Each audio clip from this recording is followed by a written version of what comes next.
বালুরঘাট বেঙ্গালুরু এক্সপ্রেসের শুভ উদ্বোধন। বালুরঘাটের দীর্ঘদিনের দাবি অবশেষে পূরণ হলো।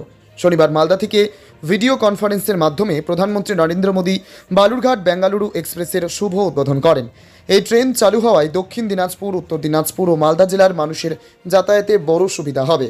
এতদিন চিকিৎসা ও কাজের প্রয়োজনে বেঙ্গালুরু যেতে যাত্রীদের মালদা বা কলকাতার ট্রেনের ওপর নির্ভর করতে হতো।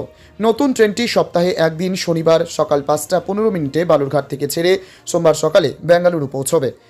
ট্রেন চালু হওয়ায় জেলা জুড়ে খুশির স্রোত বইছে। রেল আন্দোলনের নেতা স্মৃতিশ্বর রায় প্রধানমন্ত্রী ও সাংসদ সুকান্ত মজুমদারকে ধন্যবাদ জানান। বেঙ্গালুরুতে কর্মরত যাত্রীদের মতে এতে সময় ও খরচ দুটোই সাশ্রয় হবে। এই যে বালুরঘাটের থেকে বেঙ্গালুরু ট্রেনটা দিল, তাতে আপনাদের কি সুবিধা মনে হচ্ছে?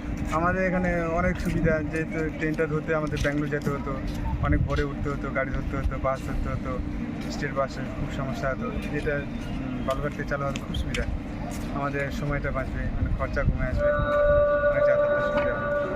কতদিন ধরে আপনি ব্যাঙ্গালোরে রয়েছেন? আমি 1-1.5 বছর ধরে আছি কি করেন ওখানে? ওখানে, কাজ করি, একটা অফিসে কাজ করি। আপনার নাম? সুমন লোহার, আপনার বাড়ি কোথায়? বাড়ি বালুরঘাটে। তা এই ক্ষেত্রে কি মনে করছেন, যেমন যাওয়া তেমনি আসা সুবিধা হলো? হ্যাঁ, যাতায়াত আমাদের বালুরঘাটে আশপাশে অনেক সুবিধা হবে। যারা দিল্লি থেকে আসে, মালদা যেতে হতো, খুব অসুবিধায় পড়তে হতো, সেই অসুবিধাটা হবে না।